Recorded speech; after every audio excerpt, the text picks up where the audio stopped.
Yo, Big D here, ranking playoff quarterbacks 1 to 14. The good, the bad, the ugly, the great, you name it, anything goes tonight. Join me going for two.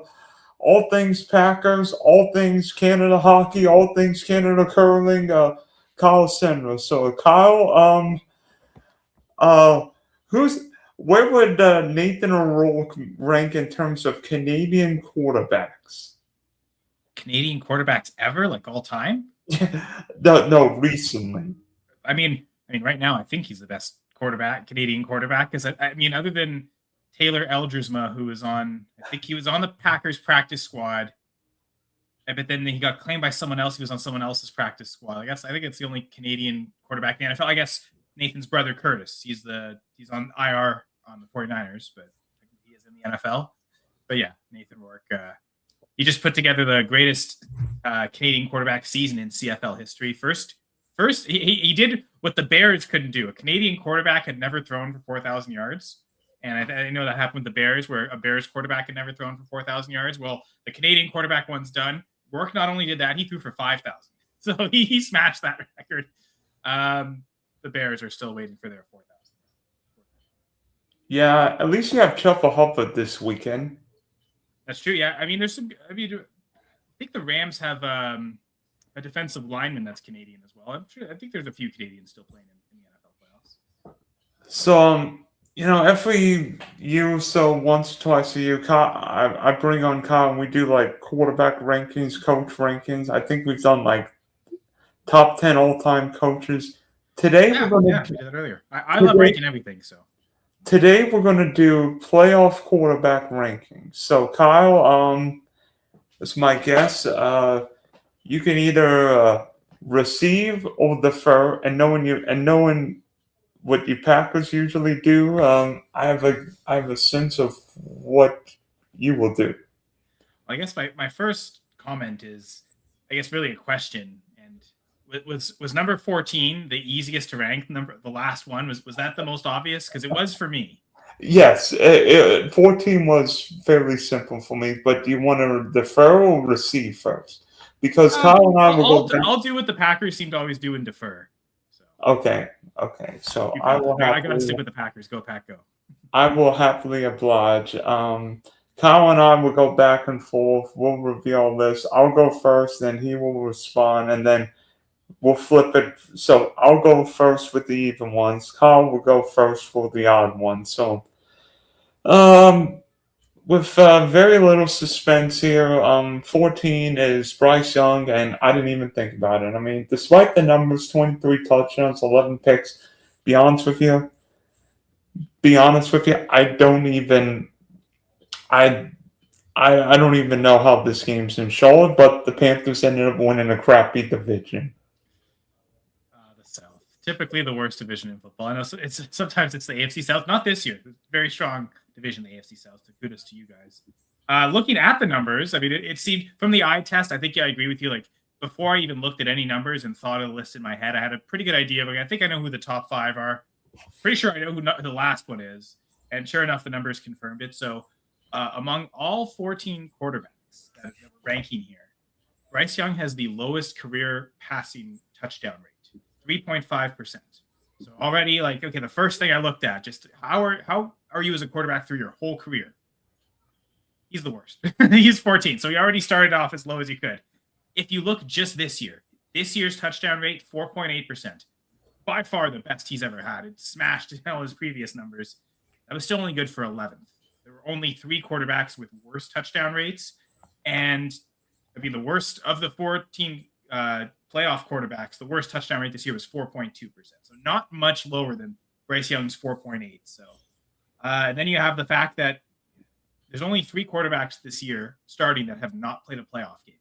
I think that does put them at a disadvantage with the lack of experience. So he's been awful as a regular season quarterback, relatively speaking. Yes, this year was better, but still barely good enough to not be the worst this year.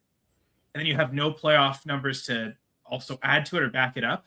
I thought easily Bryce Young was number 14. And I don't know what it is, but there's always something where a quarterback making his first playoff start is not usually great. I mean, Peyton Manning lost his first playoff game to the Titans. Aaron Rodgers, I mean, he played really well, but he lost his first game because he threw an interception in overtime to the Cardinals. Yeah, Cole Stansby and Glendale won it in that crazy shootout game. Yeah, and we'll get to some other games soon, really soon, that have disappointing games. But I think in the same vein as Bryce Young, someone who has no playoff experience and a low career touchdown rate, maybe this is the Packers homer in me, but I'm pretty confident Green Bay could win because I have Caleb Williams at 13. So when we talked about Bryce Young being 14th in career touchdown rate among all these quarterbacks, Caleb Williams is 12th at 4.1%. And doing a study a couple years ago, between 2011 and now up to 2024, I guess to add the 25 numbers, but between that, I guess, 14-year stretch, average touchdown rate for a rookie quarterback that was drafted in the first round, just that rookie season was 4%. And so Caleb Williams is basically now for his career about where he should be as a rookie. Like 4.1 is just barely over the rookie average as a first year. So he hasn't really been that great. I know it's won this year, and he's had some games where he's performed really well, but the floor is still fairly low. Not quite as low as Bryce Young, where you can go through a whole game with less than 60 passing yards. It's pretty brutal. So, but yeah, Caleb Williams, I mentioned Young there were only 3 quarterbacks with a worse touchdown rate this year than Bryce Young. Caleb Williams is one of those. At 4.7%, he's 12th among quarterbacks. And then no playoff experience. How is he going to fare in his first matchup? I know as a Packers fan, I was really hoping to get the Bears. I did not want to have to face the Eagles in the wild card round. Did not go well last year. Let's. You're like, don't send us to the city of brotherly love. So when the Lions had that, no love. Keep love out of that city, out of the city of brotherly love. That's a good point. But when the Lions were winning earlier, oh no! And then later checked the score to see if the Eagles actually lost, and so they stayed as the 3 seed. That made me so happy. And yeah, am I being too harsh on Caleb Williams? But because this is objectively where the numbers kind of stay, he should be at 13, maybe up a couple spots, but I'm putting him at 13 on my list. Yeah, I think part of Caleb Williams' problems is that he's a little inconsistent accuracy wise. I mean, Caleb makes some great throws to one to DJ Moore in week 16, but there's not enough screen passes. I mean, the Bears throw the ball deep, but one good thing about Caleb this year, he's not been sacked near like what he was last year. Yeah, that's true. He's been better at avoiding the sacks this year. Still, I think he's thrown more interceptions this year. That was something he was actually really good at last year. But again, the touchdowns haven't been as high as they need to be. At least not for me to rank him any higher than this. Number 13. I agonize, but Aaron Rodgers is 13 on my list. This was done after the Sunday night game. I mean, Rodgers put together great game. I thought Rodgers made some big throws to Austin. That throw the Gainwell in Detroit, ones to DK Metcalf early in the year. I think Rodgers has looked far better at 42 than I thought he would. I think Rodgers, 24-7? Sure, Aaron Rodgers not what he was in Green Bay. Nobody is at 42 unless you're Tom Brady. But, Aaron Rodgers, I find this stat to be interesting. Only AFC starting quarterback with a Super Bowl ring. Yeah, I had looked at that. There's only 3 of them total of the guys starting that have Super Bowl rings. Only 4 that have actually played in the Super Bowl. And 3 of them are NFC quarterbacks. Yeah, no, he's the experienced one in the conference. That's for sure. I guess my quick comment before you get to 12 was you asked me if there's going to be any surprises on my list based on how where you have Rodgers at 13. I'd say how high I have Rodgers is probably going to be my surprise. But again, maybe I'm wearing too many Packers rose-colored. I don't know. We'll see. And number 12, right with you, Caleb Williams is number 12 on my list. Talent-wise, I love a lot about Caleb. Maybe he'll end up being second coming, the Bears' greatest quarterback of all time. Maybe he'll be maybe he'll be Chicago's version of Bobby Lane for all we know. But, a lot of what I see with, I don't know what it is, but the Bears never start off games really well. I mean, they were down 16-0 against the Lions, down big to the Packers a couple weeks ago. I feel like if the Bears are going to go deep in the playoffs, Caleb's going to need to start fast. Yeah, I'll give you that. That was a problem he had last year too. So it's like Ben Johnson hasn't. I think maybe again gotten him to take less sacks, but there's still the offense not maybe starting on time in the first quarter is still a problem. It seems. So the Rodgers conundrum was what am I evaluating? Because I did ask myself, like, what am I actually looking at? Am I looking at just who's the likeliest to move forward? Then yeah, I'd have Rodgers pretty low. But if I'm looking at who do I think will play well in those games, that's where I've ranked it like that, and that's why Rodgers is maybe a bit higher, certainly higher than. And I think this guy is maybe proof of that exact. If I was ranking this just based on who I thought has the likeliest to win the Super Bowl, I would have Bo Nix a lot higher than 12. They've got the first round bye, so that's already giving them a bit of an edge. And yeah, the home game's there, but certainly one less game to have to play, that gives you mathematical such a huge edge.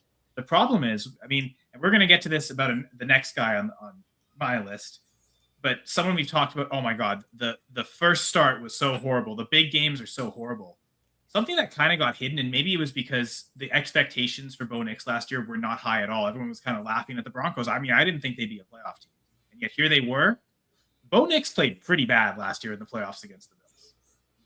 The opening drive, great. He scored a touchdown, and I think they maybe got a field goal later in the game, but that's it. Like the offense was pretty inept. He threw for only 144 yards, 6.5 yards per attempt, which based on quarterback's career playoff average, 6.5 yards per attempt is 9. So it's a little higher than my 12th ranking. Same with his completion percentage in the playoffs last year was 59%, and that's 10th among quarterbacks. But again, there's 3 quarterbacks that also aren't ranked because they don't have playoff stats. So I think there's 11, right? So that's the third lowest yards per attempt, third lowest completion percent, third lowest, the lowest yards per game in his playoff career. So again, the playoff numbers look horrible. The regular season numbers for Bo Nix have been decent. His career touchdown rate in the regular season is 4.7%. That puts him 7th, so right in the middle of this list. So if you looked at his career as a whole, he should probably be higher. But how bad he played in last year's playoffs gives me pause. And it just kind of worked out that he fit into a tier of 3 guys that have that exact same problem. They've been much better in the regular season than they have been in the playoffs. He was by far the worst in the playoffs. So that's why I've got Bo Nix all the way down to 12. But I don't know. Maybe that's the surprise in terms of how low it is. Oh, I hope Sean Payton's not tuning into this stream. Well, hi, Sean, if you are. Thanks for watching. Thanks for supporting He's Dylan. an Illinois quarterback. So do you have anything to say about Bo Nix, or do you want to save that? Want me to get to I'll save my spiel on Bo Nix for later. Okay. So my number 11, the exact same thing. It's okay. The career numbers, really haven't been great. His career touchdown rate is 4.4%, 10th among quarterbacks, so it's pretty low. This year it was 5.5, and as great of a season he had last year, he might have even had a better year this year. That's Sam Darnold. But the problem is, again, the playoff numbers. In his playoff debut last year, only threw 1 touchdown, threw for 245 yards. So based on his yards per game, and a lot of sacks. Well, yeah, it took a ton of sacks. That would be 7th, and that's not great. The yards per attempt, 6.1, and I guess that adds into it, right? It was the pressure. He A, can't throw deep when he's feeling too much pressure, and B, he just takes too many sacks. So 6.1%. I mean, there's only one quarterback that has a lower yards per attempt in the playoffs for his career. 62.5% completion. Again, that was 8th among the quarterbacks for their playoffs. So the one stat where it really stands out is just how good Darnold did this year. 5.5% touchdown rate versus Bo Nix 4.2% touchdown rate. It was actually the lowest of all the quarterbacks this year. So that was even surprising for me. I figured I'd have Darnold pretty low. If you told me I could have had him 11th before I did the whole list, I think I would have been surprised by that. Oh, really? Like there's 3 quarterbacks below him. That's interesting. But honestly, based on how they've played this year, how they both played in the playoffs last year, I have Sam Darnold 1 spot ahead of Bo Nix. Those really similar arguments to me, almost the same quarterbacks. Interesting. mean, that Sam Darnold's been unbelievable the last two regular seasons. I think he's won 14 games and not even the top 10. Yeah, and I mean, 14. I think is he only the fifth quarterback in NFL history to win 14 games in consecutive years? Now, there was a lot of years, like even some early Joe Montana years, where they only played 14 games. So unless he went perfect, that would have been impossible. But Joe played enough 16 game seasons that it's surprising Montana's not on that list. Yeah, up there with Rodgers, Favre, Manning, Brady. That's quite a list to be in. Sam Darnold. That seems like the derpy dragon if I've ever seen one. Like 4 really like unreal first ballot Hall of Fame dragons, and then Sam Darnold, and he's scared because there's a ghost in the corner. Why are you scared? You're a dragon. Sorry. I've seen ghostly dragons. that would be scary, to be fair. Maybe that's how. Like, do electric do machines dream of electric sheep? Right? Do dragons fear dragon ghosts? You know what? Number 11 to me was the hardest choice bar none. And honestly, I think I lost sleep over this pick because I know you're going to have him way higher, and maybe I'm downgrading him based on the year or based on the what is this, the offensive coaching staff. But this pick hurts, and this pick hurts for me, and I love Jalen Hurts. But I cannot rank him higher. I cannot rank him higher than 11 on my list. I mean, that year, yeah. This surprised me. That's actually not the name I thought you were going with when you said it would disappoint you. Wow. I mean, yes. I mean, barely threw for 3,200 yards. I mean, touchdowns. I mean, the Eagles left me wanting more. They were halves this year where the Eagles just didn't know how to move the ball. I mean, LA, Tampa, even the Buffalo Week 17 game, Eagles moved the ball for 17 yards? And I know, and maybe the Eagles were saving some plays for the playoffs, but maybe it's the coaches. Maybe I'm downgrading Hurts based on the year he's had. I mean, I know it's probably wrong that last year's Super Bowl MVP is 11, but that's all I can put. This is in fantasy. And Jalen Hurts is one of 2 non-first round drafted quarterbacks in the playoffs this year. Yeah, that is true. Him and Purdy. That's it. Yeah. I guess he's been so bad this year. And I guess, I mean, you've kind of stated this already. We already talked about, like, there's only 3 Super Bowl winners on this list. 2 of them are outside your top 10. So past Super Bowl experience is far less important than how are they playing right now. Clearly, you've put the emphasis on your list on this year play as being the most important thing. Yes. From that perspective, it's surprising, but it makes sense. Number 10, I'm going for an AFC South quarterback. Now, the question is, which one? That's funny. I've got them close together as well. I'm going with CJ Stroud. There's a lot I like about CJ Stroud. I think one of the best pure throws in football this year. Dealt with concussion injury this year. But CJ Stroud's 2-0 wild card weekend, led his team to the playoffs 3 straight years. But again, with Houston this year, great defense. But that offense just leaves way too many points on the table in the red zone. Might not bite him in the you-know-what against Pittsburgh, but we'll see what happens. I mean, I wish CJ Stroud would run more because I think he can run. But, I mean, you mentioned concussion, injuries. Clearly, he's someone who's very concerned with the like, I guess quarterback running can actually protect quarterbacks if the O-line is good enough. If you've got an offensive line that can just road grade and open up running lanes for quarterbacks, it's good. The problem with the Texans O-line is maybe the worst in the NFL. So, like, outside the Charger O-line, I mean, have you seen the Charger O-line? The Chargers O-line is just bad because it's injured. right? Whereas the Texans O-line with all 5 starters, it's like the worst unit in the NFL, right? So we can understand why the Chargers unit is so bad. The Texans are just really bad. So it's tougher to protect the quarterback. So I can kind of see like Stroud doesn't really have an offensive lineman he can trust to actually protect him if he decides to go out and run. So I think that might be it. You're right. He's got the athletic talent to be able to do so.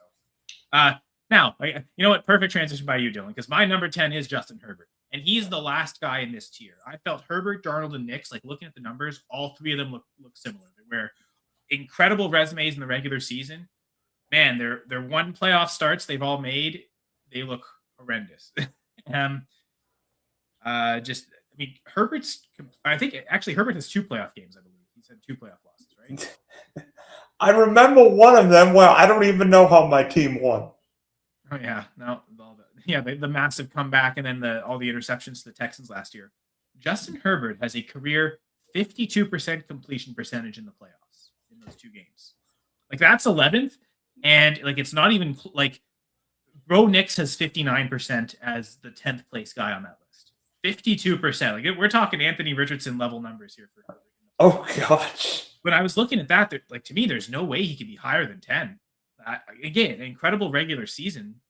Like 5.1% touchdown rate this year. He's been really solid. The yards especially have been impressive. I mean, among quarterbacks in the playoffs, the one stat he really shines at is career yards per game in the playoffs. Passing yards per game, he's 5th, 557.5. But you see why. They've been down and they've been losing. I guess they weren't really down against the Jaguars, but certainly against the Texans. Like, I mean, he kept throwing these interceptions, so they put them behind. So he had no choice but to throw passing yards, and it was empty calorie stuff that didn't lead to points anyway. So, Herbert's honestly just as bad as Bo Nix and Sam Darnold were in the playoffs. I know, like, we crucified Darnold so much. He just doesn't show up in the big games. Man, Herbert, I'm going to watch Speak On It podcast later tonight. Danny Ocean on the Speak On It pod at the Going For Two live YouTube channel.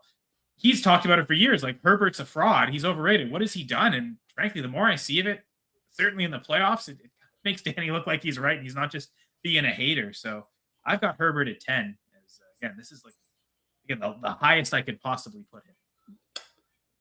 Interesting. I mean, one of us, obviously we have different takes on different quarterbacks. I mean, you have takes on, we share similar views with Caleb Williams, share different views on Justin Herbert. That's what makes a list. I mean, well, I think different factors, right? Like, I am looking into past playoff experiences pretty heavily, as I've kind of noticed with these 3 guys, right? Where it seems like you've put more emphasis just on this year alone. So that's where those differences are going to end up. So it's for the people to decide whose method was their preferred method.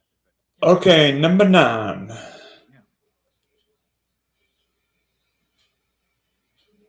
Oh, my number 9, right? Yes. Sorry. Or no, I thought I had just done. Okay. Yes. Sorry. Well, this is where it is. This is where Aaron Rodgers ends up. And honestly, Dylan, this stretch of the next 4 picks was maybe my most difficult to rank. And I actually found it really difficult to rank Rodgers. He's had good success in the playoffs. He's won a Super Bowl. So, like, we know he can do it. That was also 15 years ago that he won the Super Bowl. So that shouldn't weigh that heavily. Career touchdown rate is It's 6%, the second highest among all quarterbacks. Now, the last few years, outside of his touchdown percent outside of Green Bay is a lot lower, that's for sure. This year, he was 4.8%. That was 10th. Essentially tied with Bryce Young, so it doesn't look so good. But he's had good success in the playoffs. So he's second, actually, among all quarterbacks in passing yards per game in the playoffs, 267.9.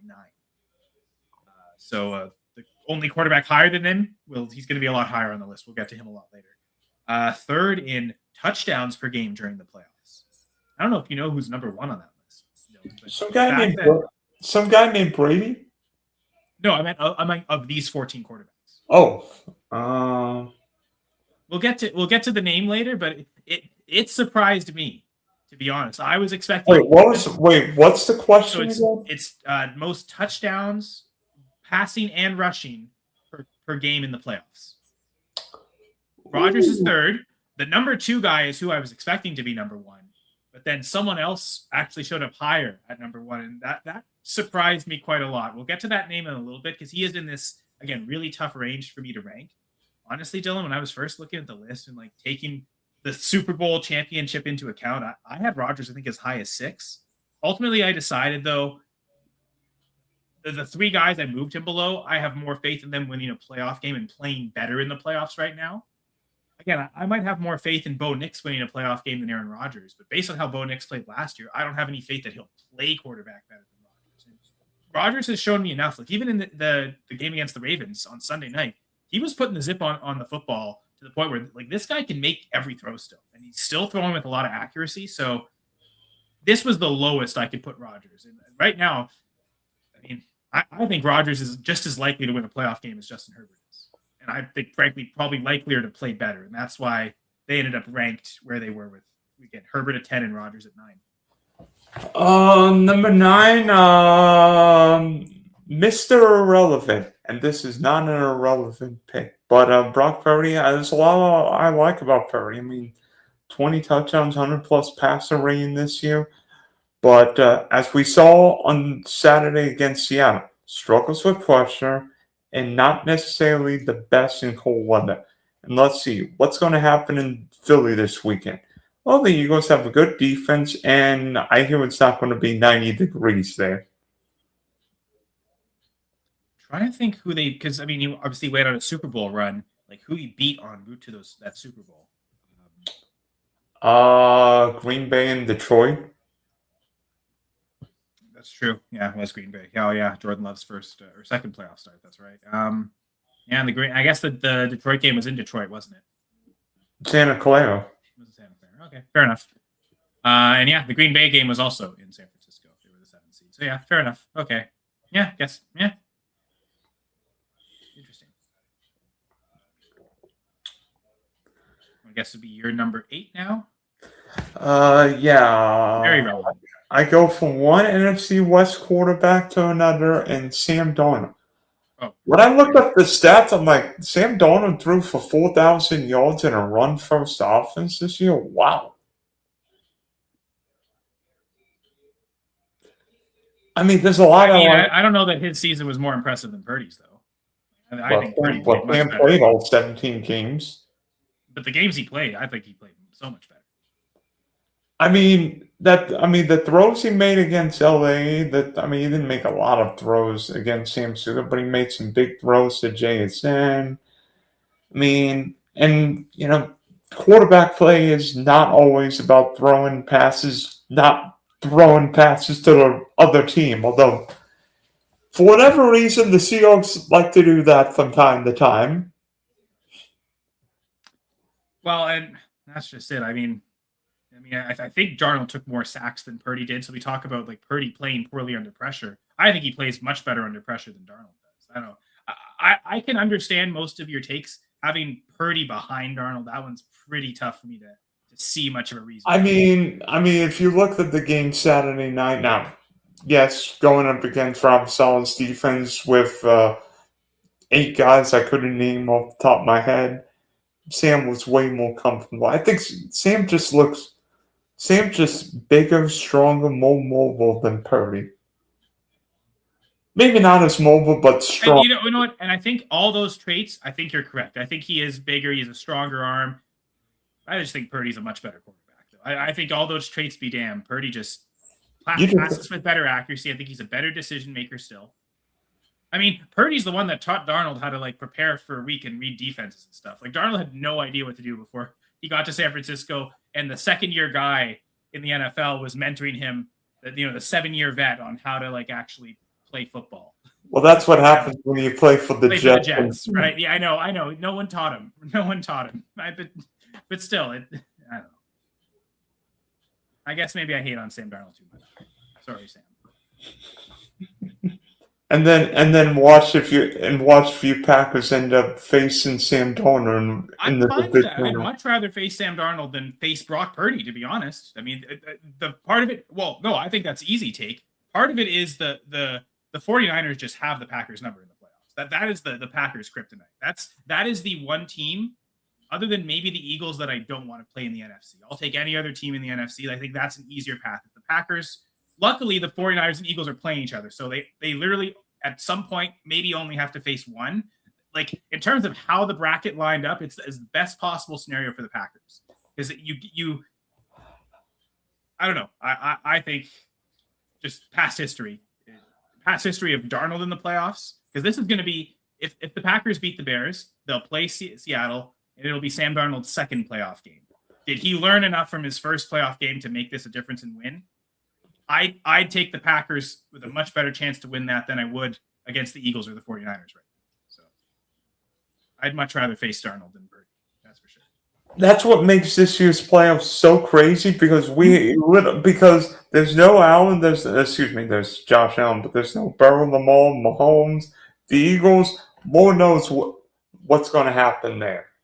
I mean, we've seen like 3 years ago they went to the Super Bowl. 2 years ago they completely imploded and they lost in the wild card round. Last year they won the Super Bowl. So like we have no like the Eagles could just be. Who knows? Who really knows? I mean, would it surprise anyone if the Eagles won the Super Bowl or lost to the Niners? Yes, you're right. Neither of those situations totally surprise me. You're absolutely correct, Dylan. Anything that happens to the Eagles this year will not be a surprise, no matter what. Number 7 on my list. I've got an Oregon. I didn't do my 8. I don't think.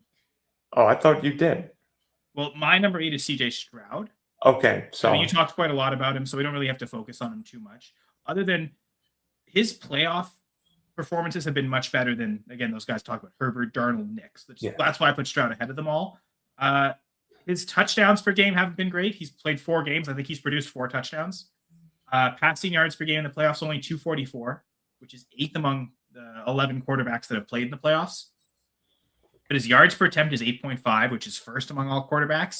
And his completion percentage is 66.1, which is 3rd among all quarterbacks for their playoff careers. So he has played really well in the playoffs. He's won playoff games for a reason. So much more faith in him winning a playoff game. Both against number 1 defenses. Yes, yeah, he's had some tough matchups.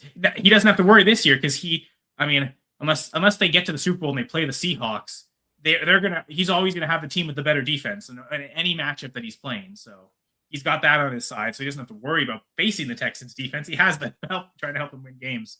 So yeah, that's why I thought Stroud was easily in the tier above Herbert, Darnold, and Nix. But then when I thought about it, thinking, okay, Stroud and Rodgers are about to play each other in the playoffs. Who do I really think will play better in that game? I think it's Stroud, and that's what led me to put Stroud at 8 ahead of Rodgers at 9. But sorry, we'll get to I guess. So you said you had who did you have? No, was that Darnold? No. Darnold was 8 on my list. Darnold is 8 on my list. So then I get my 8, so then it would be, I guess, number 7's now. So who's lucky number 7?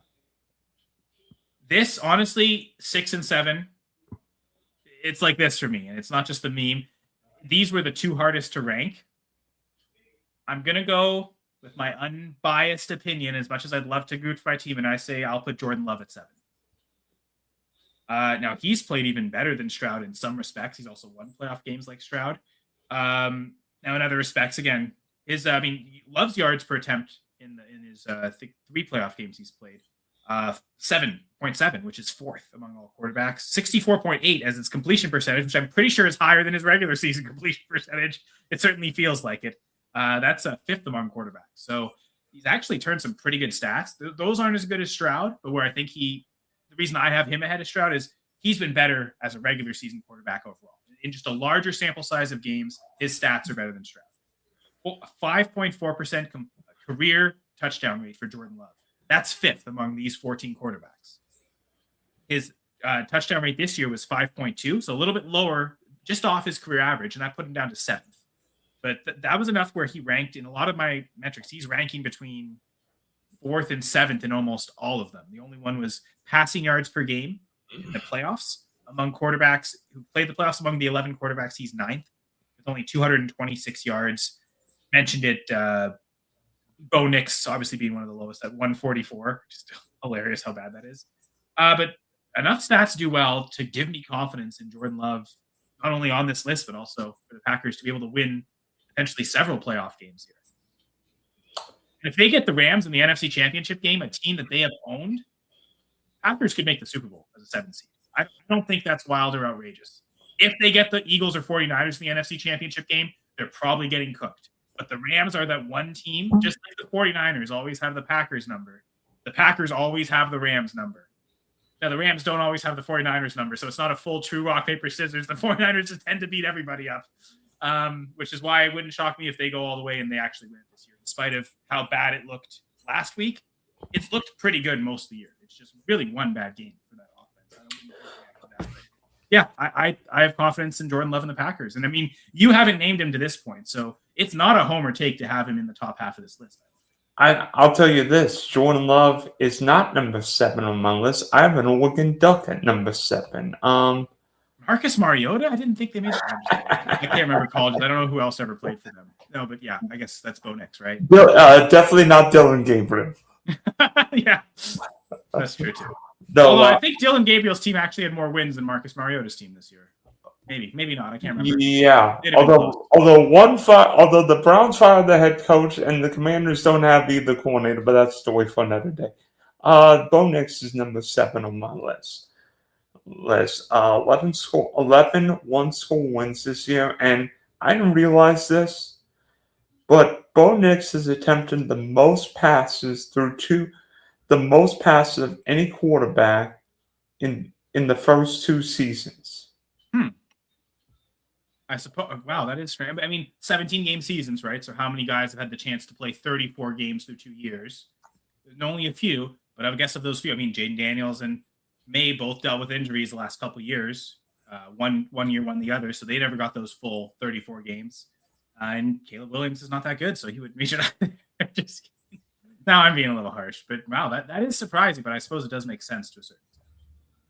And maybe I'm ranking Knicks a little higher because of Sean Payton, but I mean, Sean Payton, we know Sean Payton's the Manning head coach and puts a lot on quarterbacks. And the fact that Bo Nix is throwing much, I actually wish Bo Nix would run more because Bo Nix is a really good athlete. Denver's not hosted a playoff game in a decade, hasn't won a playoff game since Super Bowl 50. And the Broncos are 2 wins away from another Santa Clara Super Bowl. Yeah, like I was saying earlier, like I'd put Knicks at 12, but if it was, I'm ranking just thinking, how do I think they'll play as opposed to results based. Like if I was ranking it based on who I think will more likely win, yeah, I definitely think he should be in the top 7 just because of those factors. They're already in the next round, right? So that's the factor, which I suppose makes sense. That maybe makes sense why you put Darnold ahead of Purdy, knowing they're 1 round ahead of them already. So, yeah. I guess it makes sense to have Darnold and Knicks next to each other, just like you and I. Like, we both did that. So, it's just different spots in the rankings. But we clearly view them as similar, which I think makes sense. Yeah. Number 6 on my list. I don't know if you can see it. You see the picture? You see the picture in the background? That's a new addition to the man cave. And that guy's been on an absolute heater the last 6 weeks. I think Trevor Lawrence has got 19 touchdowns and 1 turnover the last 6 weeks. 4,000 yards, a whole bunch of touchdowns, maybe the greatest season for a Jack quarterback ever, even though a franchise hasn't been around for 104 years like the Packers. But, I think Liam Cohen has gotten the best of Trevor, gotten the best out of Trevor, especially after the first 5-6 weeks. I don't know how we won that Kansas City game, but what I've seen with Trevor is he's not just throwing the ball, but Trevor's running the ball. The Jags are doing design runs. He scored 2 touchdowns against Colts. I think he scored 1 against the Broncos. Trevor is 6'6". You may not watch college football like I do. Trevor ran past the whole Ohio State defense. I've never seen a quarterback run by the whole Ohio State defense. Trevor's 6'6", and I think the one big move the Jags did was get Jacoby Myers. Now with Myers, Thomas, and Parker Washington, those guys have been huge. Etienne in the backfield, and the unsung hero, Brennan Strange. The Jags, I saw this. Jags are 11-1 this year when Brennan Strange plays. Who had a big game last week? Brennan Strange. So I'm not I don't want to sound biased, but 6 is probably about the lowest I could rank Trevor. Well, funny because almost everything you said is identical. Only I'd go the opposite way and say 6 was the highest I could rank Trevor, and you know what? That is where I put him. So I have Trevor Lawrence at 6 as well. He and Jordan Love are really tough to rank. I think in Stroud, like you throw those three together. I knew when you said Jordan time. Love. I knew when you said Jordan Love at 7, Trevor was going to be next on your list. Yeah, and it's. I mean, like so. There's parts of Trevor that, like, based on the numbers, he should be a lot lower. His career average touchdown rate is 3.7. It's a little bit higher than Bryce Young's, but that is 13th among these 14 quarterbacks. Obviously, a lot better this year, 4.9%. Still only put him 9th. But what matters more is putting touchdowns together in the playoffs. And here's that mystery, Dylan. Trevor Lawrence is first among all 14 of these quarterbacks, I guess 11 that played in the playoffs, touchdowns produced per game in the playoffs, 2.5. So the times he has played in the playoffs, he has produced pretty well. I mean, they almost beat the Chiefs the one year after the big comeback against the Chargers. I mean, I think it was 2 red zone turnovers is what in the fourth quarter. That's what made the game for the Jags. I think was it Jamal Agnew that fumbled? It was one of those like speedy receiver type guys they love to just give too many end arounds to. They gave one end around too many and he fumbled on it. And then I think the next possession, Lawrence threw an interception to basically end the game. But either of those plays turned out to be touchdowns. They might have beat the Chiefs that game. So he's played really well in the playoffs, and that's been enough to think he'll continue to play well, especially now that, as you've said it, he's on a heater. He's played the best football of his career, probably the last, really since the Chargers game. And I was listening to the Move the Sticks podcast this week. Listen to it almost every week now. Daniel Jeremiah was talking about when he was, because he covers the Chargers and he travels with them for every game. When he was talking with some Jags coaches before the game, they all said the same message to him. All they want is for Trevor to just sling it. Don't overthink it and just be making those first reads. And it seemed like, I don't know, Dylan, if you noticed, like, was that game where his decisiveness seemed to get better against the Chargers? They blew them out. And I mean, that was a demolition. I've somehow like the Packers don't have the Rams number. The Jags have the Chargers number. I almost wish we played the Chargers this weekend, but I feel like there's a few teams that have the Chargers numbers, and I mean, against Josh Allen, the Bills for sure. I'd much rather play the Chargers, regardless of past history. Just Herbert's own playoff history. I'm going to play him. So, I'll admit, I'd rather play the Bills than the Texans. True, but wouldn't you rather just lost the division and play the Steelers? Like, no, division. No, I don't want to. No, the Steelers haven't lost the whole Monday Night Football games in my lifetime. Maybe that's how you avoid the Texans. That's why. Okay, interesting. Funny enough. And then the Chargers beat the Patriots, and we end up playing the Texans or Steelers next week. With that one would shock. That would be the most surprised. And I'd be less shocked if the Steelers won than if the Chargers won. I think the only team that would shock me more if they won than the Chargers is probably the Panthers. Yeah, Carolina's not. Maybe I'm just being hating on Justin Herbert too much. Carolina's not beating the Rams for the second time in a month. Yeah, we both have Bryce Young at 14, but we also both have Trevor Lawrence at 6. So to answer your initial question, I don't think it's biased at all. Like, this is, again, I might have moved him down to 8 maybe, but no, I think 6 is actually pretty well placed. Now, based on what we both said, we're both going to have someone in the top 5 that the other was very low on. So that now this is interesting. I have a feeling I know. I guess I don't know. I have no idea where you're going to go from here. Yeah, so I think it's your turn for number 5. No, you're odd. All right. I'm very odd. I should know that. Well, and you're going to find this one odd, but honestly, outside of Bryce Young, this was probably the easiest one to rank for me. It's Jalen Hurts. And it's not like Aaron Rodgers, who won a Super Bowl 15 years ago. Like, Jalen Hurts just won the Super Bowl. So I am going to factor that in. And so to me, he couldn't be any lower than 5. Like, okay, the defending Super Bowl champ, that has to factor large because it's not just like it was a miracle season. He's been to another Super Bowl before. In fact, he's the only quarterback on this list that's been to multiple Super Bowls. So, and outplayed Mahomes in both of them. Yeah, effectively. Higher end. yes, like he was producing all those rushing touchdowns in that first game. But lower end, I mean, he made the mistake that Mahomes didn't. He had that fumble return for a touchdown. Mahomes didn't have any turnovers. So I think I would say they equally played each other in the first one. But I mean, last year it's undeniable. Hurts totally outplayed Mahomes because even the long passes were there. The dagger that really ended the game. That middle of the third quarter, that huge bomb, was it a 40, 50-yard touchdown to Devontae Smith? That effectively ended the game right there. Because up to that point, you thought, okay, I mean, we've seen Tom Brady come back from 25 down, right? But as soon as they threw that one, they're up by 30. It's okay.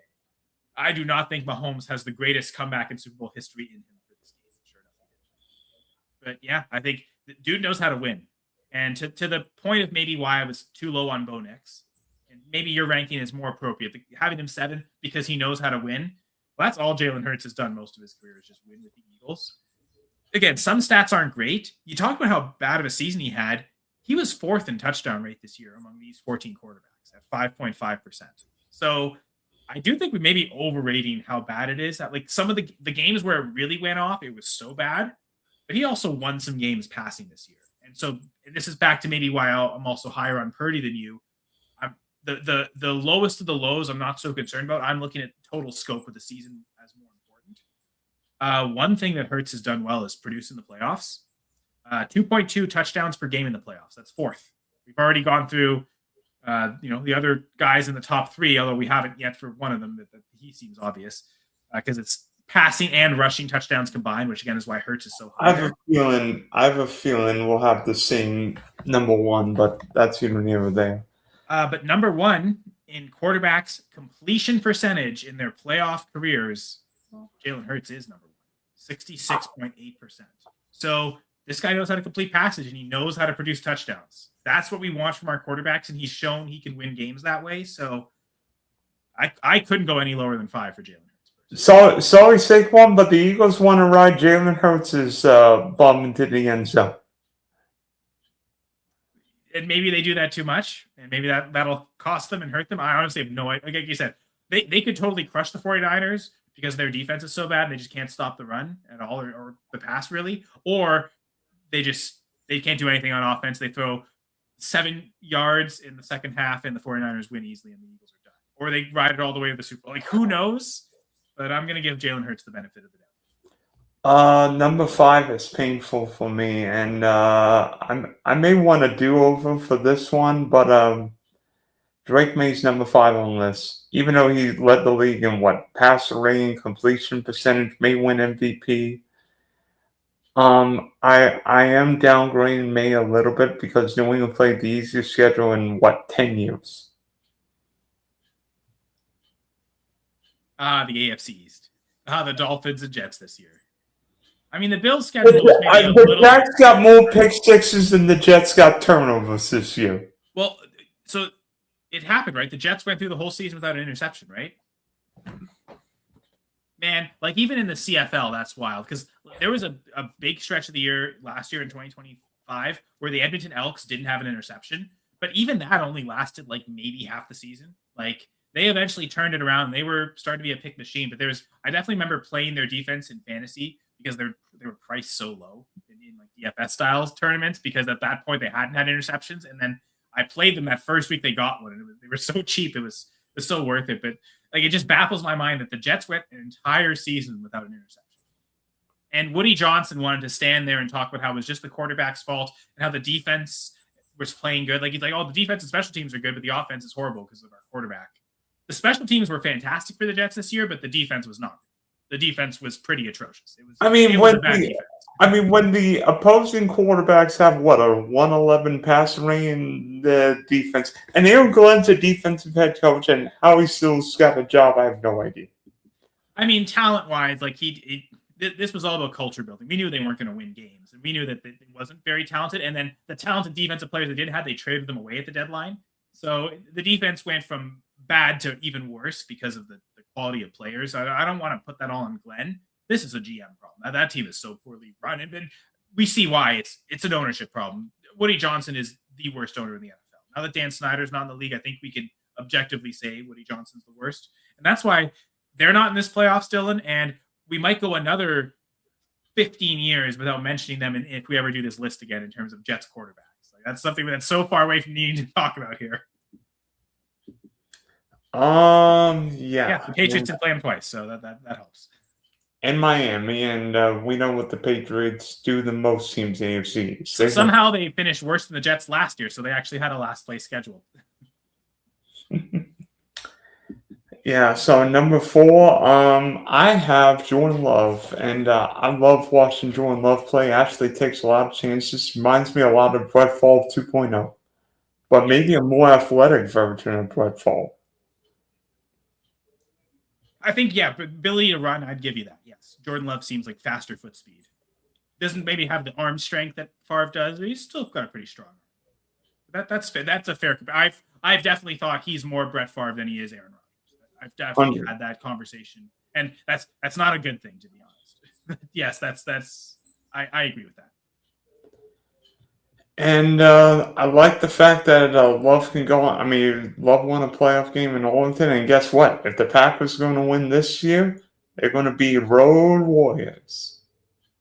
Bears, Seahawks, like I can see them going to the NFC Championship game. Yeah. You really think Jordan Love could win in Seattle against that defense? Yes, because I don't think it takes much to beat Sam Darnold's offense. I think that'll be another like 13-3 game here, but maybe on the other side.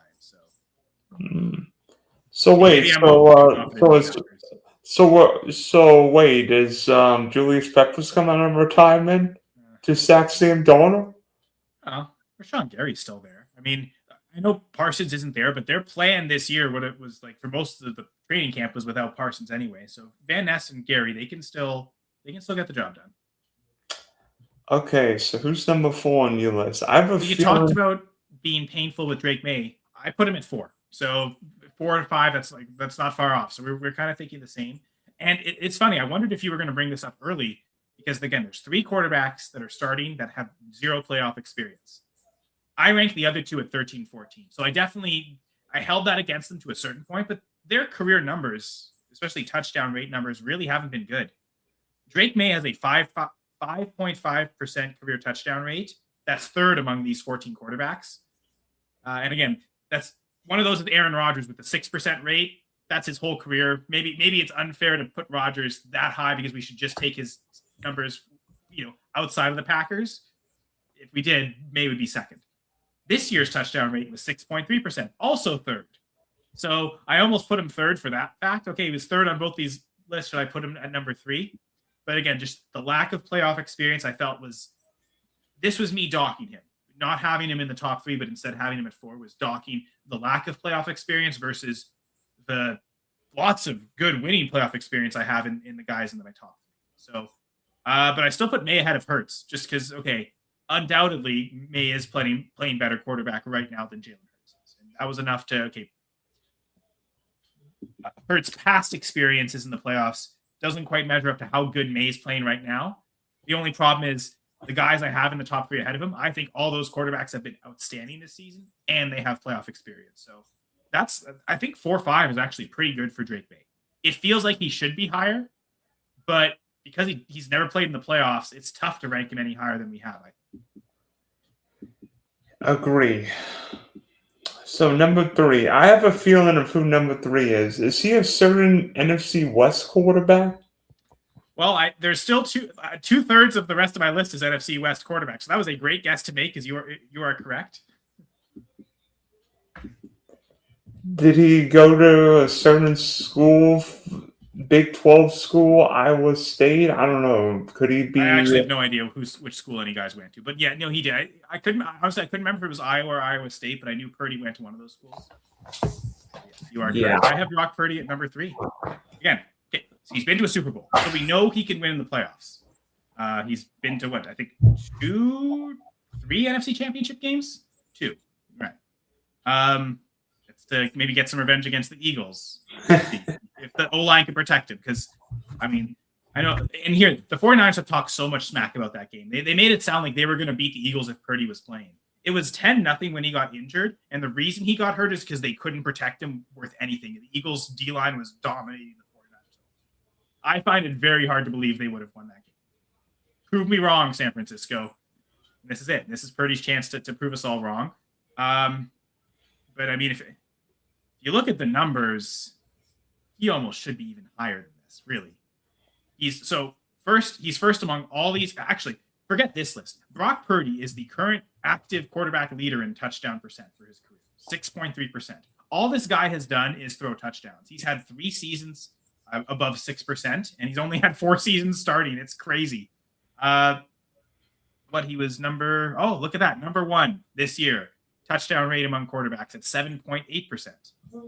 The one thing is, okay, in his playoff games where he's won and played well, the touchdowns haven't necessarily been there. Only 1.4 touchdowns per game. That's 7th. So a couple guys ahead of him for that reason is maybe they've produced better in the playoff games. Still 3rd in yards per game in the playoffs, 264. He's 3rd in yards per attempt in the playoffs, which, to be fair, that's a Kyle Shanahan stat. The yards per attempt has always been elevated. Even Garoppolo, heck, CJ Beathard's yard per attempt with the 49ers is pretty elevated. So, like, if you're going to attribute anything to the offense being good in that system, it's the yards per attempt. I'll give you that. They could take a lot of yards after the catch, and that can, so the ADOT for a quarterback might not be as high, but the yards per attempt is really elevated. Fair enough. But Purdy still dominates in that category, but he dominates the touchdown categories, unlike those other guys like Garoppolo and Beathard. But yeah, I think he's played so well in the playoff games where he's played and finished. Again, been to a Super Bowl. They might finish the job this year and get it done, but based on from the combination of regular season touchdowns, success especially, and playoff numbers, I easily have Brock Purdy in the top 3. Number 3 on my list is Justin Herbert. I mean, I can't rank Herbert. I can't rank Herbert any lower than this. Maybe I'm higher than you, but there's a lot of love about Herbert this year, despite having a crappy offensive line that seemingly lost both tackles. Herbert's played magnificently, not just throwing but running. We've seen Herbert run despite the broken hand recently. And what I like about the Chargers this year, despite not having the running game, the offensive line, Chargers have won games multiple ways, whether it be Herbert playing great, whether it be the defense. I feel like Herbert, talent-wise, is just getting into his prime, and now with Harbaugh, we're seeing the true Herbert, and maybe a little like Trevor and Liam Cohen. Harbaugh and Herbert are going to be that duo in the AFC West. Maybe. We'll see. To me, he still has to prove he can play well in the playoffs, but he's going to get the chance. Peyton Manning once lost a playoff game 41-0. Fair enough. I mean, to be fair, it's only been 2 games, right? He's only had 2 playoff games. And one of them, he was up 27-0, and Brandon Staley forgot that Austin Eckler played football. But I mean, to that point, they scored 3 points in the second half. Like, just do anything in the second half, and you win the game, right? So it's still on Herbert to a certain extent. Just like we're holding it against Hurts, how he's lost some games this year where they didn't do anything in the second half. So I don't know. I mean, again, he'll get the chance to prove me wrong, but the way he's played in the playoffs, he's looked like the worst quarterback. Again, I see that 52% completion in the playoffs. I just can't get over that. That's not just how do you only complete half your passes? Because he's so talented. Like, there's a reason you're putting him at 3. He has every trait you want. The size, the arm strength, really accurate passer, usually a really good decision maker. Last year's playoff game against the Texans aside, he's usually pretty good at avoiding the interceptions. But again, to me, prove he can do it in the playoffs. We'll see. Hey, good news. Will Anderson and Daniil Hunter are going to be chasing Herbert. They'll be New England. I think New England's got like a bottom 8 defense. Yeah, and that might be one of the. To be fair, that might actually match up well for the Chargers in that New England might be, of the playoff teams, might be one of the least likely to take advantage of the backup tackles. Number 2, maybe MVP. Who knows? But Matthew Stafford. I mean, you saw him forever in Detroit. I think Matthew Stafford is great, but I will admit a lot of what Matthew Stafford's doing this year is Sean McVay driven, and some guy named Puka. I don't know, maybe the best receiver in football. Let's not forget Devontae. Yeah, and Devontae Adams is I going to mean, be he's back. got what, 2 top 10 receivers in the NFL. No questions asked. But Yeah. if Matthew Stafford, one word, if Matthew Stafford is Matthew Stafford a Hall of Fame if he doesn't play another down in the NFL? I think so. Then a ring would help.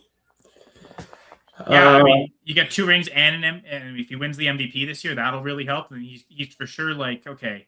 If you ever put Eli in, you have to put Matthew Stafford in, and that's probably why I'm thinking he will get in, because I think Eli will get in, but I already think right now Stafford's more deserving.